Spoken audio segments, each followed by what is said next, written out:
The bells of Eldermere rang, but they didn't ring for war or for peace. They rang for a wedding, a royal wedding. But not just any wedding. This was the 7th time the bells had sung for King Alaric of Eldermere. The people gathered in the cold morning light, their breath fogging the air, their hearts full of questions. Why a 7th wife? Why now? King Alaric stood tall on the grand stone steps of the palace. His long silver cloak billowed gently in the wind, and the golden crown on his head gleamed under the winter sun. Though only 45, his eyes were older, tired. People said his first wife died in childbirth, the second in a fire, the third drowned in the river behind the castle. Whispers claimed the fourth went mad, the fifth ran away, and the sixth simply disappeared. Now, he was marrying again. Some said he was cursed. Others believed he was cursed by his own heart to cold, too proud, too powerful for love. The people waited to see the new bride, but the king was not smiling. His jaw was tight and he did not hold flowers or glance at the crowd. He looked only at the empty throne beside his. The truth was this. King Alaric did not want a 7th wife, but he had no choice. It began 2 months earlier, on the day the sky bled red over Eldermere. A terrible storm rolled in from the sea. The castle shook. Lightning struck the east tower, and a servant girl said she saw a shadow walk through the flames. That same night, the king received a letter. No one saw who delivered it, but it was on black paper sealed with dark green wax. The letter said, "Choose wisely, your majesty. One more bride, one more chance, or the crown will rot on your head and your kingdom with it." Alaric burned the letter, but he did not sleep that night. The wind outside whispered a name, Rowena. Rowena was not a princess. She was not from a noble family. She was a healer who lived deep in the forest, far from Eldermere. She was known to work with herbs and potions. Some said she was a witch, others a wise woman. But Alaric remembered her differently. Long ago, before he was king, before war and gold ruled his days, he had seen her in the forest, picking flowers by the river. Her smile had stayed with him all his life, though he never said her name out loud again until now. The next morning, Alaric left the palace in secret, riding alone. He didn't tell his council. He didn't bring a guard. He only carried a small pouch of gold, a black cloak, and the memory of a girl who once sang to birds. It took him 3 days to find her. The forest had grown thicker since he last saw it. Branches hung low, and strange moss clung to the trees like they were listening. But finally, near a quiet brook,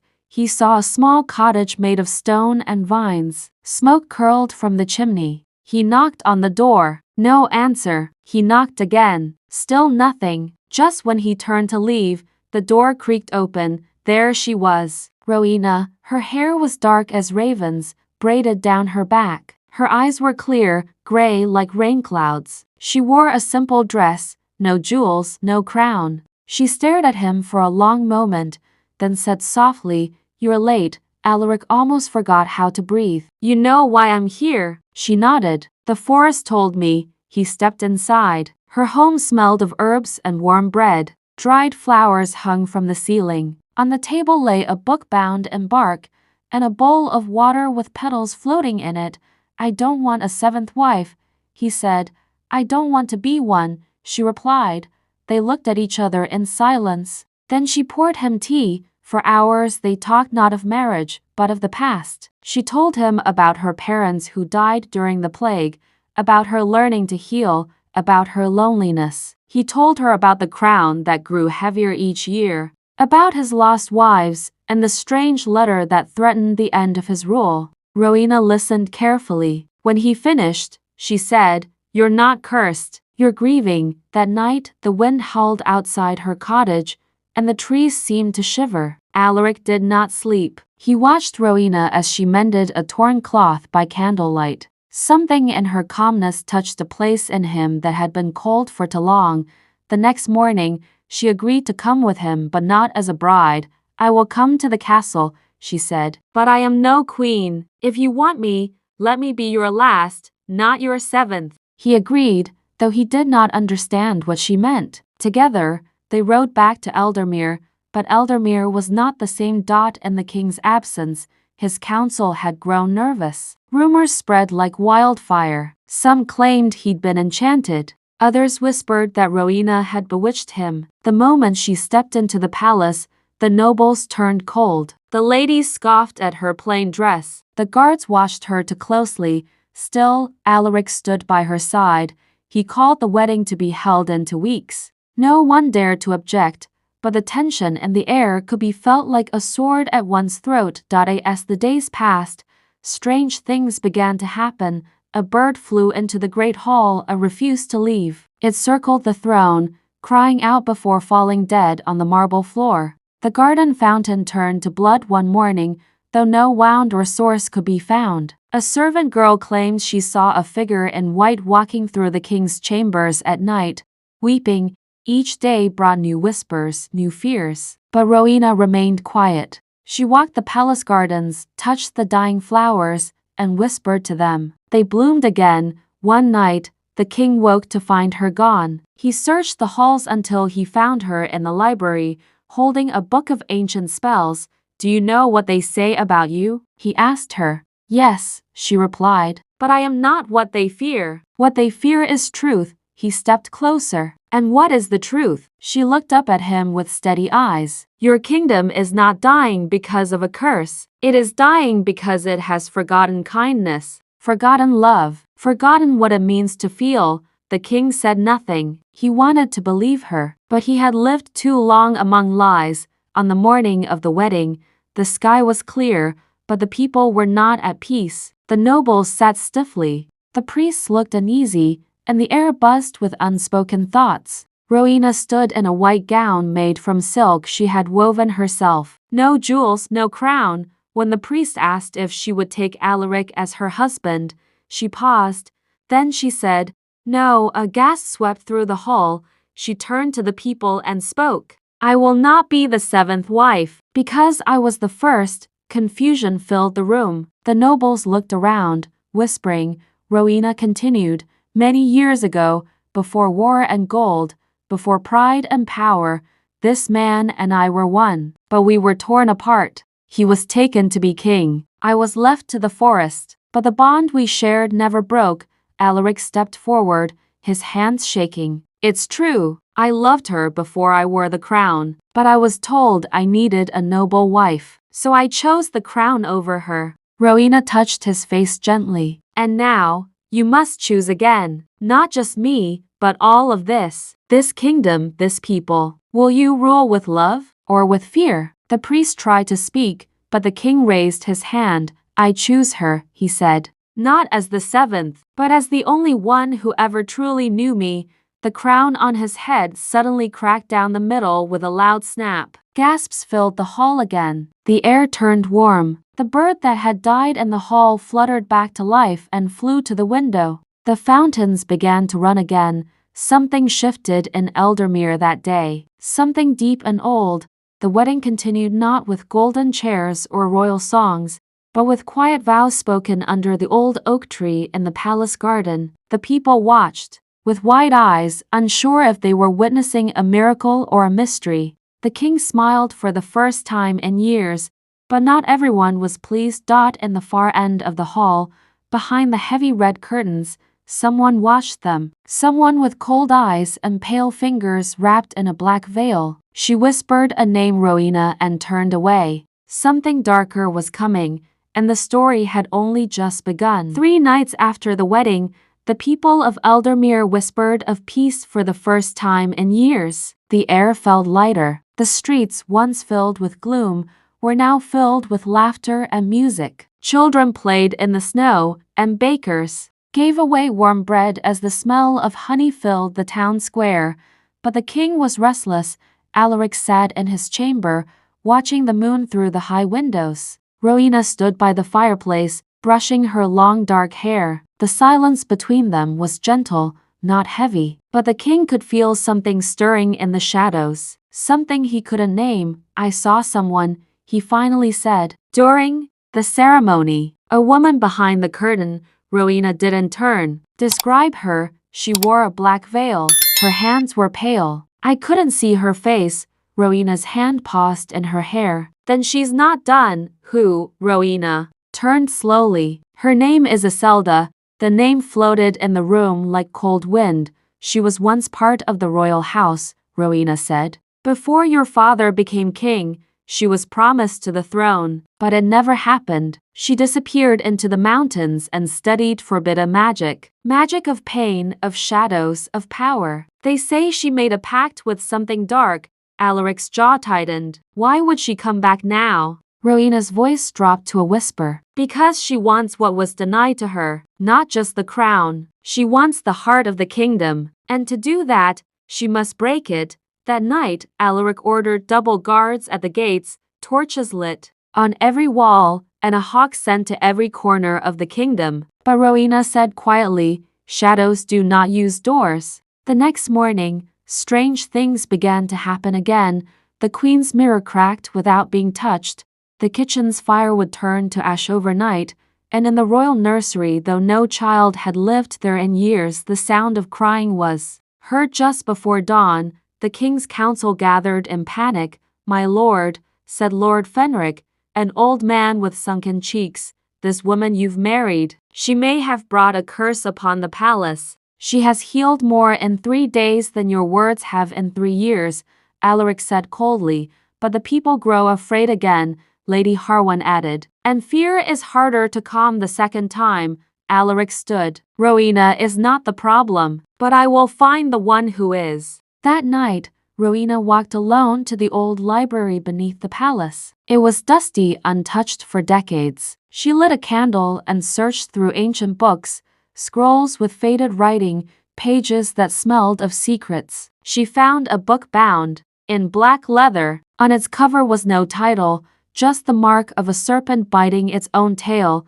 She opened it. Inside were names. Old names. Names of those who had made dark bargains, giving up years of their lives for power, trading blood for beauty, stealing life from others to escape death. And on the last page, in red ink, was the name, Iselda of Thornreach. Rowena's heart dropped. The book said Iselda had once tried to curse a royal wedding 50 years ago, but the bride, Alaric's grandmother, had thrown herself from the tower before the curse could take hold. No one ever found Iselda again, until now. Just then, the candle flickered. A whisper filled the room. Rowena. Rowena spun around, but the library was empty. The air turned icy. The candle blew out. The door behind her slammed shut. She was not alone. Upstairs, King Alaric felt something in his chest twist. He ran to the library, calling for guards. When they broke the door, they found Rowena lying on the ground, unconscious. In her hand was the black book, and written across her palm in dark ink were the words, "One love must be lost." Alaric carried her to the royal healer. Her skin was cold, her breath shallow, but her heart still beat. She's trapped, said the healer. Something has pulled her into a sleep, not one of the body, but of the soul. Alaric sat by her bedside day and night. He held her hand. He whispered stories from their childhood, old memories of the forest, the river, the songs they used to hum. But Rowena did not wake. The people heard of the queen's illness. Some wept, others blamed her. The old fears returned. Eldermere began to darken again, and behind it all, the woman in the black veil watched from the shadows. Iselda stood at the edge of the forest, her feet not touching the snow. Around her neck hung a locket filled with ash. Her eyes, once blue, were now silver. She spoke to no one, but the wolves followed her, and the trees bent toward her as if obeying. She had waited many years for this. She had studied in the dark places, fed on silence, danced with spirits that had no names. And now, her time had come. But her plan was not to kill the king. No, Iselda wanted to break him. Inside the castle, Alaric returned to the book Rowena had found. He read every word, every warning, and at the bottom of the last page, a line appeared that had not been there before. To free the soul, a price must be paid. A life for a life, a heart for a heart. He threw the book across the room, but the words stayed in his mind. Was he meant to die to save Rowena? Or was it something else? He remembered the letter. One more bride, one more chance. The threat had always been there. He just didn't understand it. Desperate, Alaric visited an old priest who lived in the mountain chapel. The man was nearly blind, with hands like dried bark and a voice like wind and dead leaves. Tell me about Iselda, Alaric said. The old priest nodded slowly. She was once beautiful, but her heart was filled with hunger, not for love, but for power. She believes the kingdom owes her, and now she will take it piece by piece, starting with what you love most. Can I stop her? The priest's cloudy eyes stared into the fire. Only if your heart is willing to give more than it takes, Alaric rode back in silence. That night, he stood by Rowena's side and made a vow. If you must sleep forever, then I will sleep beside you. If you must lose the world, I will lose it too, but I will not let the darkness win. He kissed her hand, and a wind blew through the room. Rowena opened her eyes. She gasped for breath, her chest rising. Alaric caught her in his arms, tears streaming down his face. She looked around in panic. She's coming, she whispered. She's coming for the child. Alaric froze. What child? Rowena touched her belly. I didn't know until I was trapped in the sleep. I saw her Iselda reaching for something not yet born. She doesn't just want to destroy the kingdom. She wants to make it hers. Alaric fell back into the chair, shaken. Their child, the future heir, that was what Iselda was after. The next day, Alaric ordered all gates sealed. Every guard, every knight was told to be ready. Rowena stayed in the tower room, watched by 6 maids, protected by spells from the old priest. But Iselda did not attack with fire or sword. She attacked with fear. The crops died overnight. The river turned black for a day. A child vanished from the village and was found days later, asleep in the forest with white hair and no memory. The people turned again. Give her what she wants. They cried, protect the child. Others shouted. The city was splitting in two. Inside the palace, Rowena and Alaric stood at the highest window, watching the streets below. Fires burned. People fought in the square. She's turning them against us, Alaric said bitterly. Rowena nodded. But fear can only grow where there is no hope. We must give them hope again. That night, Rowena went to the palace steps. She stood alone, in the cold, wrapped in a simple cloak. The people gathered. I am not your enemy, she said. I am not a witch. I am not a ghost. I am a woman who has loved this kingdom before it had a crown. And now, I carry its future inside me. But I cannot protect it alone. She knelt before them. I need your help, all of you. Silence filled the square. Then a woman stepped forward, a baker's wife. She placed a hand on Rowena's shoulder. Then a soldier did the same. Then a child, and slowly, the fear began to break. But high in the hills, Iselda watched. She smiled. The time had come, and in the sky above Eldermere, the moon turned red. On the night the moon turned red, the birds stopped singing. Even the wolves in the forest were silent.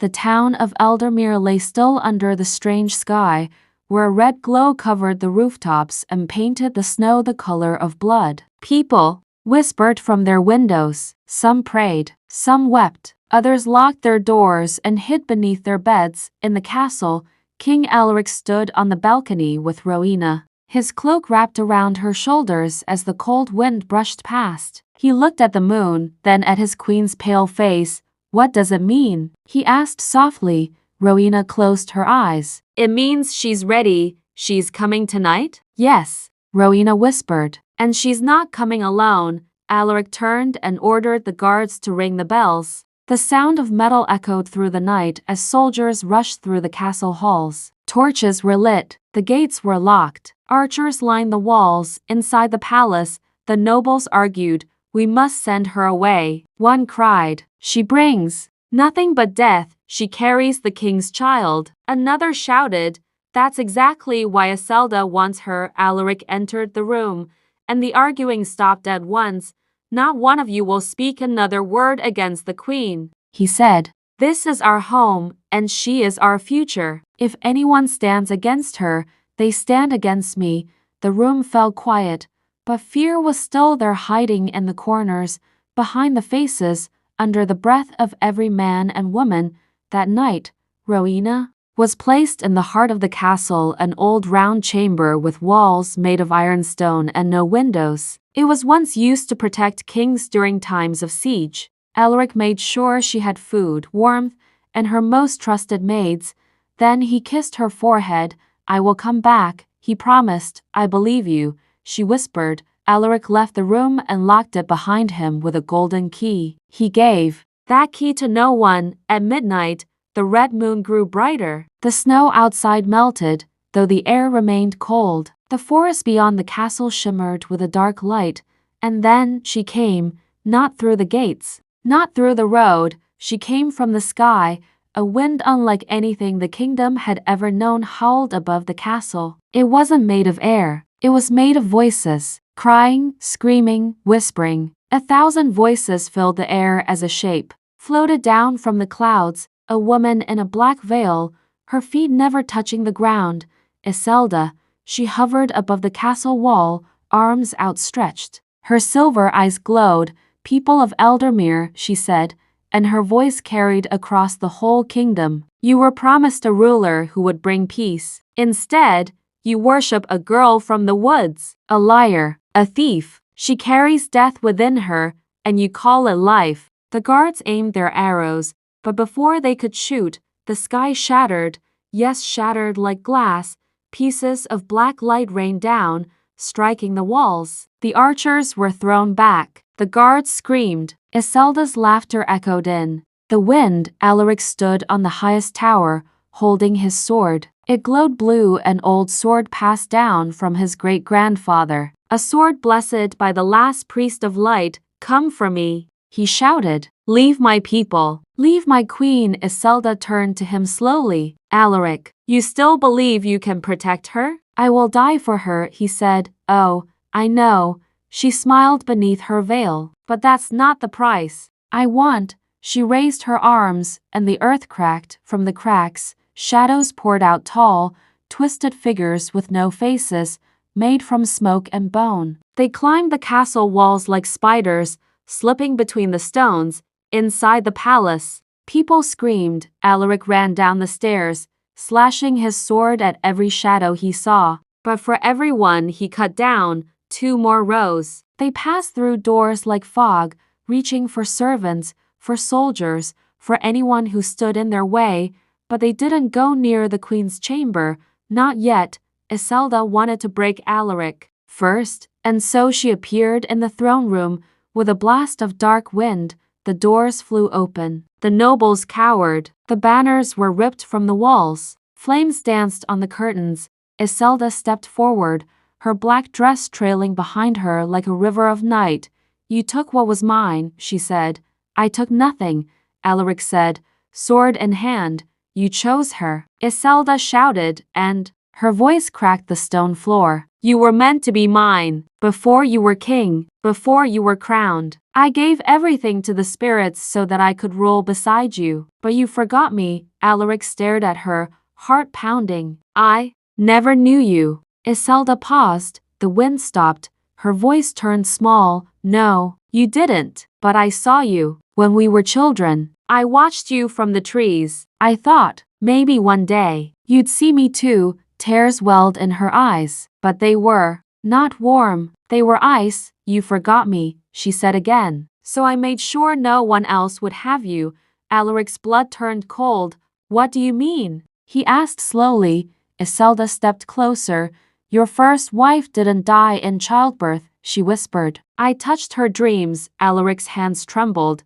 "The second wife, the fire? I started it." He stepped back. "The river took your third, but I pulled the water myself." "No," Alaric breathed. "No, I couldn't let them have what was mine," she said. "But Rowena, she was different. She wasn't like the others. She had a heart, a strong one, too strong. That's why she lived," he whispered. Iselda's silver eyes narrowed. "That's why she must die last." Suddenly, the shadows swirled toward the queen's chamber. "No," Alaric roared. He ran, faster than he'd ever run. He burst through the hallway, slashing down the creatures of smoke, pushing past falling stones and burning tapestries. When he reached the chamber door, the key in his hand glowed hot. He unlocked the door and threw it open. Rowena stood in the center of the room, her hands glowing green. A shield of light surrounded her and the maids who knelt behind her, trembling. "You're safe," he gasped. "For now," she said. "But she's coming." They embraced. Alaric looked at her eyes. "She killed them. All of them. Every wife. Because she wanted me. Because she believed I belonged to her." Rowena touched his cheek. "You are not a thing to be owned. I would give my life to end this." "I know," she said. "But that's not enough." She stepped back. "There's only one way to stop her." "What is it?" Rowena looked into his eyes. "I must give birth." "What?" "The child," she said. "The child carries both love and loss, light and shadow, life and death. She fears it, but she cannot touch me while I carry it." Alaric shook his head. "It's not time yet. She will come for me now, and I must be ready." She took a deep breath, then she began to sing, a song as old as the wind, a song of the forest, a song of mothers and daughters, of rivers and rain. The air around her glowed, the chamber lit up with golden light, the shadows outside screamed. Iselda appeared in the doorway, her black veil lifted, her face was pale, sharp, hollow. Her silver eyes stared at the queen. "You cannot stop me," she screamed. "That child is mine." "No," Rowena said. "This child is no one's. It is the kingdom's. It is hope." She placed her hands on her belly. The light grew brighter. Iselda screamed. The shadows tried to enter, but the light burned them. Alaric stood beside Rowena, sword in hand. Though he knew it would be light, not steel, that would end this, Rowena cried out as pain surged through her. It was time. The child was coming, and Iselda could feel her power slipping. "No," she screamed again. "I gave everything. You cannot take this from me." Rowena's cry filled the chamber. The ground shook. A blast of golden light exploded from her, throwing Iselda across the hall. She hit the wall and screamed as cracks formed in her skin. Like glass outside, the red moon shattered into dust. The wind stopped, the shadows vanished, and in the quiet that followed, the soft cry of a newborn filled the air. A girl. Rowena cradled her, weeping and smiling all at once. Alaric fell to his knees, overcome. The people of Eldermere, who had gathered outside the castle, looked up and saw the stars again, and in the forest, the trees began to bloom. But on the floor outside the chamber, where Iselda had fallen, there was only dust. The kingdom had survived, for now. The day after the red moon shattered, the sun rose warm for the first time in weeks. Birds returned to the skies over Eldermere. The snow melted gently, uncovering green patches of grass and tiny flowers that had not been seen since autumn. It was as if the land itself had taken a breath it had been holding for years. Inside the castle, the halls were quiet, not because of fear, but because something sacred had just happened. A child had been born, the child of a healer and a king, a child that had pushed back the darkness. King Alaric stood by the chamber window, watching the sunrise. His shoulders, once heavy with sorrow, felt strangely light. Behind him, on the grand bed carved from oak, Rowena lay sleeping, her face pale but peaceful. In her arms was the newborn girl, wrapped in a blanket stitched with vines and stars. They named her Elira. The name meant hope after storm in the old tongue. Alaric had never believed in signs or omens before Rowena came into his life. But when Elira opened her eyes for the first time, eyes of soft blue with a ring of gray around the pupil, he felt the truth. This child was born for more than royalty. She carried something bigger than a crown. "She's quiet," said Rowena in a whisper, still weak but smiling. "She's watching," Alaric replied. "Like you used to watch the river." Rowena turned her head slightly. "She already sees more than most." Alaric sat on the edge of the bed and took Rowena's hand. "You saved us." Rowena didn't answer. She looked at the child, brushing a strand of black hair from her forehead. Alaric noticed something. There was a small mark on Alira's shoulder shaped like a crescent moon, but not red like the cursed one. It was soft gold, glowing faintly. What is that? He asked. Rowena stared at it for a long time. I don't know, she said, but I saw it in my dreams, when I was trapped in the sleep. It's not from Iselda. It's from before her. Before her? The words hung in the air. That day, the people gathered outside the castle gates. They brought flowers and bread, music and laughter. Many fell to their knees when Alaric appeared on the steps holding Alira. The cheers echoed across the kingdom. For the first time in years, Eldermere had peace, but peace is a fragile thing, especially when something unfinished still lingers. Deep in the castle, in the hallway outside the queen's chamber, the place where Iselda had been destroyed, something stirred in the dust. At night, the dust shifted like it had breath. One maid swore she heard a whisper. Another said her candle went out every time she walked past. The guards posted there began to shift more quickly, and some refused to stand watch at all. Alaric ordered the floor cleaned, blessed, and sealed with salt, but Rowena was not convinced. She had begun to grow quieter in the days after the birth. Her strength was slow to return. Her smile was gentle but distant. Sometimes she stood at the window for hours, looking at the sky as if waiting for something. One evening, as the wind blew through the trees outside, she turned to Alaric and said, "There is a voice in the child's dreams." Alaric frowned. "What kind of voice?" "A woman's," she whispered. "But it doesn't sound like Iselda. It's softer, sadder, like it's not trying to hurt her, but call her." That night, Rowena placed herbs beneath Alira's crib and drew a circle around it with crushed rose petals and ash. She hummed lullabies from her forest days and whispered spells older than the kingdom itself. Alaric watched from the doorway. "She'll be safe," Rowena said. "I trust you," he replied.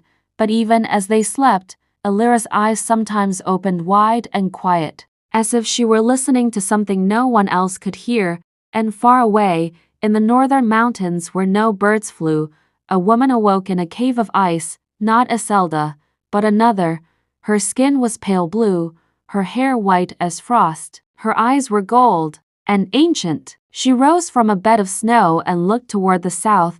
"Alira," she said softly, "born too soon, born with light, but marked by both." She placed her hand on the wall of ice. A vision shimmered on the surface. The castle of Eldermere, Rowena and Alaric holding their child. "The dust has not yet settled," she whispered. Back in Eldermere, strange things began again, not violent, but quiet. The castle clocks all stopped at the same time, 3:17. The hour Alira was born. The rose bushes in the garden bloomed in winter. A deer walked through the front gates one morning and knelt before the child's window. A servant who touched Alira's crib said her gray hairs turned black again.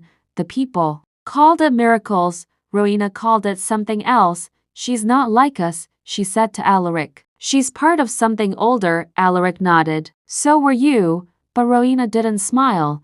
"She was not just born with my gift," she said. "She's carrying something from Iselda, and something from beyond even her." "That mark on her shoulder? It's a seal. A gate to what?" "I don't know yet," Rowena whispered. "But we must prepare." So they did.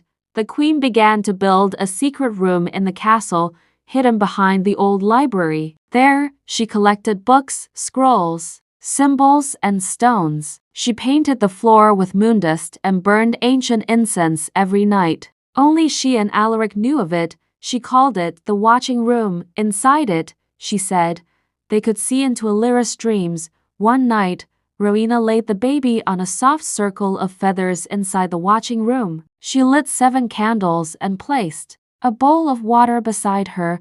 Then she spoke the words of opening. The room shimmered. Alaric held his breath, and suddenly the water showed an image. Alira, older now, running through a forest, laughing. But behind her walked a figure of light, and behind that, a shadow with a broken face. Rowena gasped. Alaric asked, "What does it mean?" "She will be followed," Rowena said. "Always?" "By light, and by what's left of Iselda." She's gone, Alaric said firmly. No, Rowena whispered. Not fully. You don't destroy shadow. You only scatter it. And some of it. I think it clung to the child. Not to harm her, but to survive. The thought chilled them both. That week, Rowena fell ill.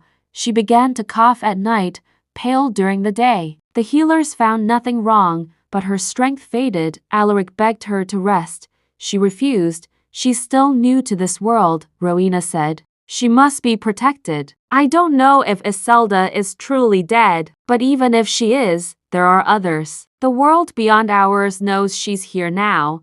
Alaric sat beside her. We'll protect her together. Rowena looked at him, tears forming. You may have to protect her alone. Don't say that.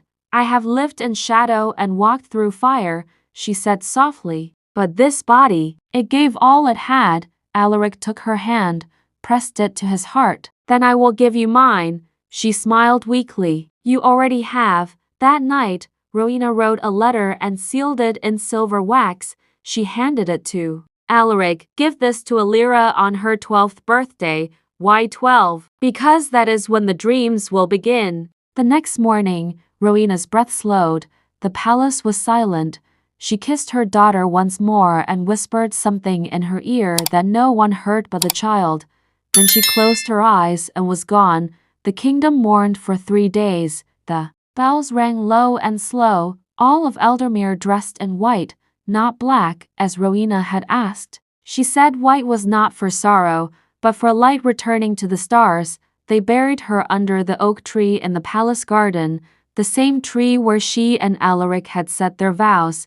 Alaric placed her herbs in the soil and whispered her name, and little Alira, only a few weeks old, did not cry. She looked up at the sky and smiled. Rain began to fall as the sky turned gray above the castle. The sound of thunder rolled gently over the hills. It wasn't a storm, not yet. Just enough rain to wash the dust from the palace walls and bring a chill to the air. Inside the castle, the air felt different, to quieter, heavier. The king had fallen ill. It began slowly, just tiredness, they thought. Then he began to sleep more, speak less. His meals remained untouched. His once bright eyes dulled. The doctors were called, but their eyes said more than their words. The king was old, and though he still held his crown, time was preparing to take it from him. One by one, the wives came to his side. His first wife, Lena, sat beside him quietly. She had been with him the longest and had known his strength when he was young. Now she saw that strength fading, like the last embers of a dying fire. His second wife, Margaret, read to him from the old history books he used to love. Sometimes he smiled, sometimes his eyes closed and he drifted into sleep before she finished a page. His third wife, Gwen, brought fresh flowers every morning. Tulips, his favorite. She placed them in the vase by the window and whispered, I'll always keep your garden alive.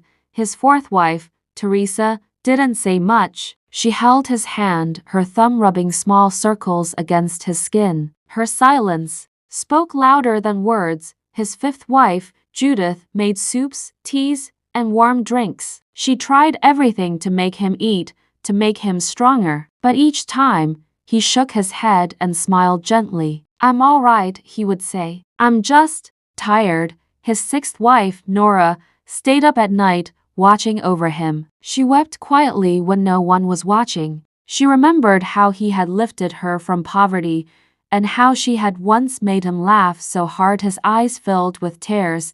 And finally, his seventh wife, Rose. Rose sat with him for hours, her hands in his. She sang him lullabies from her village, songs her mother used to sing, songs of love and peace. She wasn't crying, not yet. Her eyes were wide, like she was trying to hold on to every moment, every breath, every word. My king, she said softly one evening, do you remember the day you first saw me? He nodded slowly. You wore yellow, like sunshine. You said I had wild eyes. She smiled, blinking back tears. I did. You still do. Do you love me? She asked. He looked at her, not just with his eyes but with his whole soul. I love all of you, each one of you in different ways. But you came last, and somehow, I saved the best part of me for the end. That night, as the rain tapped softly against the windows, the king passed in his sleep, peacefully, quietly, with Rose's hand still wrapped in his. The castle fell into silence the next morning. Flags were lowered, bells rang across the kingdom. Messengers were sent to every corner of the land, carrying the news. The great King Alaric had died, but what followed was something no one expected. For the first time in the kingdom's history, the question of the crown was uncertain. He had no sons, no clear heir, and 7 wives, each beloved, each respected, but only one throne. The council met for days. Some suggested choosing a noble lord to take the crown. Others argued for one of the wives to rule. There was shouting, accusations, even threats of war, until the wives themselves stood before the council. Lena spoke first. He was our king, but now he is gone. We are not here to fight, Margaret said. We are not rivals. We are sisters, Gwen added. We will not tear apart what he spent a lifetime building, Teresa said. He gave his life to the people. Now we must do the same, Judith stepped forward. We each have something to offer. Together, we are strong, Nora looked at the council with steady eyes. Divide us and you will break the kingdom. And finally, Rose. She held out the king's crown, not placing it on her head, but laying it on the council table. We do not need a king, she said. We need a kingdom that listens, that cares, that remembers. Let us lead together. As one voice, 7 minds, 7 hearts. The room fell silent. It had never been done before. A council of queens, a shared throne, but the people agreed. They remembered the kindness of the queens, the wisdom, the strength. They trusted them, so the kingdom crowned not 1, but 7 rulers, and under their rule, the land saw its greatest days. Each queen took on a different role. Lena guided law, Margaret handled education, Gwen oversaw the gardens and land, Teresa watched the courts, Judith managed food and health, Nora handled trade and the poor, and Rose became the heart of the people. She visited villages, she sang with children, she told stories of the king and how love should never be selfish, never cruel, never blind. Under their rule, the kingdom grew kinder, richer not in gold, but in spirit. No war touched their land, no voice was too small to be heard, no child was left behind, and the story of the king and his 7 wives became legend, not because of a great battle or a golden crown, but because love had ruled with an open heart. And when the day came for Rose to leave this world, many years later, the whole kingdom wept. They planted wild roses across the hills, and the castle doors were never locked again, because the love they left behind was stronger than any stone. The end.